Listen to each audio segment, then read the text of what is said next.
မူတာပြန်မင်းအပြင်လောကထဲရောက်နေတာနှစ်အနည်းငယ်ပဲရှိသေးတာလက်ဆက်တဲ့စားတောက်ကုန်လုပ်ငန်းတွေရဲ့ကုန်ကျစရိတ်ဘယ်လောက်ရှိလဲမင်းသိရလားစူပါမားကတ်တွေရဲ့90%လောက်ရှိတယ်ကွာအဲ့ဒါတောင်ပစ္စည်းတွေကိုအပိုင်းပိုင်းဖြတ်အလေးချိန်ချင်းပါကင်ထုတ်ပို့ပြီးတော့အေးခန်းကုန်တင်ရင်နဲ့တည်ယူပို့ဆောင်တာတွေငါးအသေးတွေဖဲထုတ်တာတွေဝါမြစ်တွေကိုတန့်စင်တာတွေနဲ့စူပါမားကတ်ကကော်မရှင်ခနှုတ်တာတွေကိုပါတွက်ချက်ပြီးသားကုန်ကျစရိတ်တွေနော်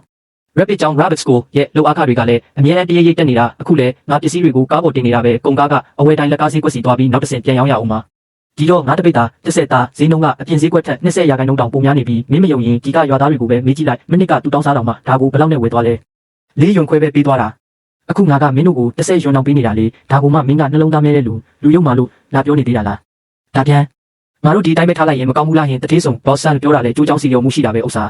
ဘာကျိုးချောင်းစီရောတာလဲမင်းတို့ငါးမွေးလာတာတစ်နှစ်ပတ်လုံးရှိပြီးနေပူမရှောင်လေတန်းမရှောင်နဲ့ပြင်ပန်းခဲ့ရတာမင်းတို့လောက်အားက10ယွန်ပဲတန်တလားသူတို့ကတော့ကာစကီယာရင်လေးလက်ပြီးပတ်စံအပုံလိုက်ကြီးကိုအလွယ်တကူယူသွားတာလေအဲ့ဒါကိုမင်းကသူ့ဘက်ကနေကာကွယ်ပြီးပြောပြနေသေးတယ်ဒါပြန်ပြောတာမှန်တယ်ငါတို့သူတို့အမျက်ထုတ်တာကိုမခံနိုင်ဘူး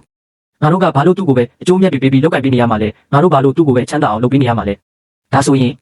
ငါတို့လည်းဈေးနှုန်းတိုးတောင်းကြတာပေါ့ဗျာ